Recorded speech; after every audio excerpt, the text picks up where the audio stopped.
Have you ever prayed to God and asked Him to send you a message? And when He sent you this message, it wasn't what you thought it would be? That's what happened to me 22 years ago. And I write about this in my book, Miracle in Peru, available at Amazon.com. But 22 years ago, I was a successful Atlanta businessman. I drove a shiny new car, had a nice house, and had $200,000 in the bank. But I wasn't happy. One night I went to God and I said, please, Lord, I need some peace. If you'll give me some peace, I will do anything you say, serve you anywhere you want me. Now, I thought God probably wouldn't send me to a third world country in Africa or in South America. Probably send me to Europe someplace.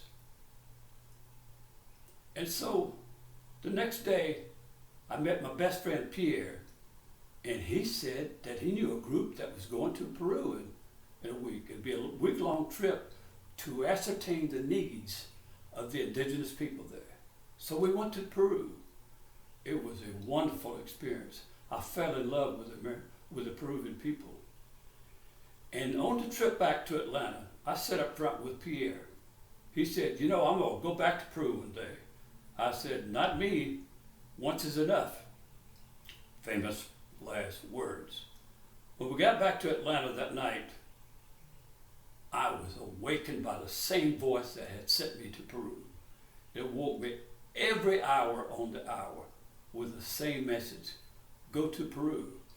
And it did it for 3 straight days. Now the 4th day, I was determined to confront this voice. So when it woke me up at midnight, I got out of bed, went downstairs, and stepped out on the patio. And looked up at the brightest stars I'd ever seen. Angry, I closed my eyes and said, I went to Peru, like you told me. Now leave me alone.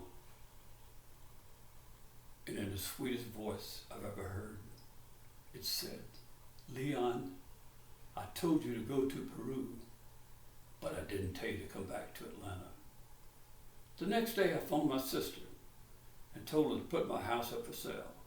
And 3 days later, I took 2 huge suitcases full of medicine and clothes and toys.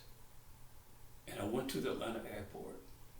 As my plane roared down the tarmac, lifted up into the sky, banked left, and began the long flight to Peru, I looked out the window to where my father operated a mission for the Southern Baptist Convention when I was a child. As I turned back, I heard something. It could have been the roar of the motor, or it could have been the chatter of the people around me. But I thought I heard my father say, well done, son. Thank you for allowing me to share this with you.